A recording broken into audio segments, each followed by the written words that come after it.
मैं जितेंद्र चतुर्वेदी मतांतर में आप लोगों का स्वागत है। भाजपा के दांव से विपक्ष हक्का बक्का रह गया है। अब आप कहेंगे कि आखिर में ऐसा कौन सा दांव भाजपा ने चल दिया, तो हम लोग बात राष्ट्रपति चुनाव की कर रहे हैं। और उस चुनाव में जो उम्मीदवार की घोषणा हुई है उसने समूचे विपक्ष को असमंजस में डाल दिया है और उसको समझ नहीं आ रहा है कि वो करे क्या। अब आप कहेंगे कि आप कैसे कर सकते हैं कि उसको समझ में नहीं आ रहा है, तो पूरी बात सुनिए कि हुआ क्या है।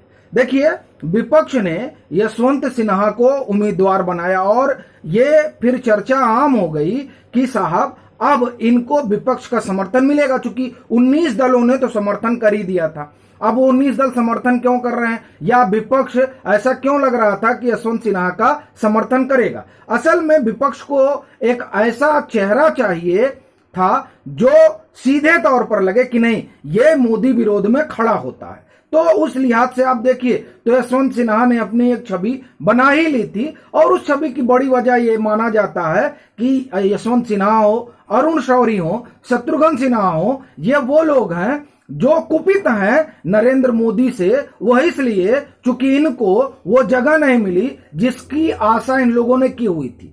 अब क्या है, क्यों है और उम्र का तकाजा क्या, हम उस सब पर नहीं जाएंगे, लेकिन उन कारणों से कुछ कारणों से ये लोग कुपित थे।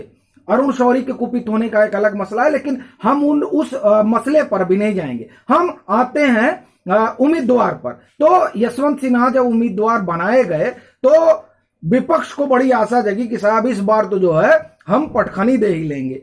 लेकिन ये जो आशा थी और ये जो खुशी की लहर थी, ये शाम आते आते काफूर हो गई। क्योंकि शाम में हमको लग रहा है कि रात, हम ये कहें 7-8 बजे तक, 8 बजे तक, संभवतः 8 या 9 बजे तक भाजपा ने घोषणा कर दी द्रौपदी मुर्मू की। इस घोषणा के बाद जो पहला ट्वीट आया, दरअसल वो ट्वीट बहुत कुछ कह गया। वो ट्वीट आया नवीन पटनायक का। अब नवीन पटनायक के उस ट्वीट में क्या है, उससे पहले हम 15 जून की बैठक पर आ जाते हैं जो ममता बनर्जी की अगुवाई में बुलाई गई थी। उस बैठक में 22 दलों को आना था, 17 ही आए, 5 नदारद रहे। उन 5 जो उसमें से नहीं आए, उसमें एक जो था वो दल था बीजेपी, मतलब नवीन पटनायक उसमें शामिल नहीं हुए थे। अब नवीन पटनायक शामिल नहीं हुए थे। अब नवीन पटनायक का ट्वीट सुनिए, और वो ट्वीट बहुत कुछ बताता है। ट्वीट क्या है, वो ट्वीट करते हैं और बहुत खुशी जाहिर करते हैं। अब वो खुशी क्यों जाहिर करते हैं, क्योंकि एनडीए ने, भाजपा ने द्रौपदी मुर्मू को राष्ट्रपति का उम्मीदवार बनाया। द्रौपदी मुर्मू उड़ीसा से आती हैं। अब उड़ीसा से आती हैं और उसमें उन्होंने लिखा कि पीएम से जब हमारी मुलाकात हुई थी तो उन्होंने कहा भी था, और एक हफ्ते से तो हम लोग ये बात कह ही रहे हैं कि 2 लोग मिल चुके हैं प्रधानमंत्री से, एक नवीन पटनायक और दूसरा जगन मोहन रेड्डी। धर्मेंद्र प्रधान नीतीश कुमार से मिले थे, लेकिन अभी हम नीतीश कुमार की बात नहीं करेंगे। तो नवीन पटनायक उस मीटिंग में नहीं गए। दूसरा शख्स जो उस मीटिंग में नहीं गए वो है अरविंद केजरीवाल। तो नवीन पटनायक नहीं गए, और नवीन पटनायक के ट्वीट से साफ हो गया कि वो एनडीए के उम्मीदवार का समर्थन करने जा रहे हैं। अब दूसरे हैं अरविंद केजरीवाल, जो उस दिन उस मीटिंग में मौजूद नहीं थे। अरविंद केजरीवाल के पास तकरीबन 150 विधायक हैं, पंजाब और दिल्ली मिलाकर, और 10 सांसद हैं। और अरविंद केजरीवाल वो शख्स हैं जिनकी निगाह गुजरात पर है, जिनकी निगाह राजस्थान पर है। गुजरात में तकरीबन 26 सीटें आरक्षित हैं जनजातीय समाज के लिए, और राजस्थान में तकरीबन 25 सीटें आरक्षित हैं जनजातीय समाज के लिए। और जो उम्मीदवार हैं वो जनजातीय समाज से आते हैं, और वो पहली राष्ट्रपति होंगी भारत की जो जनजातीय समाज से आती हैं, और महिला भी हैं। ये बड़ी बात है। और जो लोग प्रधानमंत्री बनने का सपना देखते हैं वो इतने बड़े मौके को गंवाएंगे नहीं। अपने 150 विधायकों को कहां लेकर जाएंगे, मुझे नहीं लगता कि इसमें ज्यादा कोई कहने सुनने वाली बात है। और देखिए, ये इस समाज का वोट पाने के लिए कितने लालायित हैं कि इन्होंने बाकायदे जाकर वहां बीटीएस से गठबंधन कर लिया है गुजरात में। तो आप इससे समझ सकते हैं कि अरविंद केजरीवाल का रुख क्या होने वाला है। वो भी उसमें नहीं थे। अब तीसरा आई है टीआरएस, केसीआर भी उस मीटिंग में नहीं गए थे। और 19 सीटें आरक्षित हैं तेलंगाना में जनजातीय समाज के लिए। अब आप सोचिए कि केसीआर किसके पक्ष में जाएंगे, एनडीए के पक्ष में जाएंगे या यशवंत सिन्हा के पक्ष में जाएंगे। और अब हम आते हैं झारखंड। आइए, झारखंड में 28 सीटें आरक्षित हैं जनजातीय समाज के लिए। हम आपको वो राज्य बता रहे हैं जहां जनजातीय समाज की आबादी अच्छी खासी है और वो उनका वोट बहुत मायने रखता है। मैं इसलिए वोट पर बार बार चर्चा कर रहा हूं कि दरअसल विपक्ष कोई भी निर्णय लेगा या सत्ता पक्ष कोई भी दांव चलता है, वो कोई भी हो XYZ, उसके ध्यान में चुनाव जरूर रहता है। ये अलग बात है कि और चीजें भी ध्यान में दिमाग में रखकर चली जाती हैं, लेकिन एक उसमें चुनावी गुड़ा भाग भी रहता है।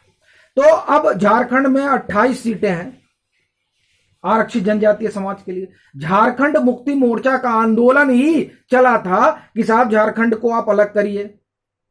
उसमें एक बड़ा मसला जनजातीय समाज के साथ न्याय का और संसाधनों पर उनके अधिकार का भी था। अब यह अलग बात है कि अब संसाधनों पर अधिकार का झारखंड मुक्ति मोर्चा ने अपना वर्चस्व बना लिया है और सब कुछ परिवार के पास चला गया है और भ्रष्टाचार वगैरह के आरोप और भ्रष्टाचार वो तमाम चीजें हैं, हम अभी उस पर बात नहीं कर रहे हैं।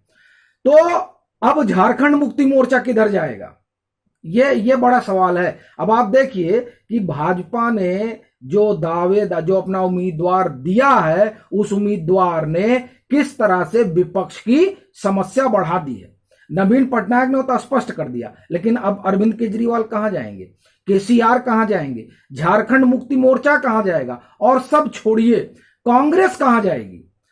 छत्तीसगढ़ में मैं आपको बताता हूं कितनी सीटें आरक्षित हैं। 29 सीटें आरक्षित हैं जनजातीय समाज के लिए। छत्तीसगढ़ में भी चुनाव होना है। राजस्थान में 26 सीटें हैं, 25 सीटें हैं, वहां भी चुनाव होना है। गुजरात में 26 सीटें हैं, वहां भी चुनाव होना है। तेलंगाना में भी चुनाव होना है और तेलंगाना में भी कांग्रेस अपना स्टेक ढूंढती है। और ये सब छोड़िए, 60 लोकसभा की सीटें हैं और कांग्रेस राष्ट्रीय दल है।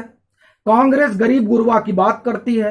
कांग्रेस ने अपने चिंतन शिविर में कहा कि हम दलित पिछड़ा के लिए जो है जो ये पहले तो जातीय जनगणना का हम समर्थन करते हैं और दूसरा ये जो तबका है इसके उत्थान के लिए, हम इनके राजनीतिक उत्थान के लिए अपने यहां जगह भी देंगे।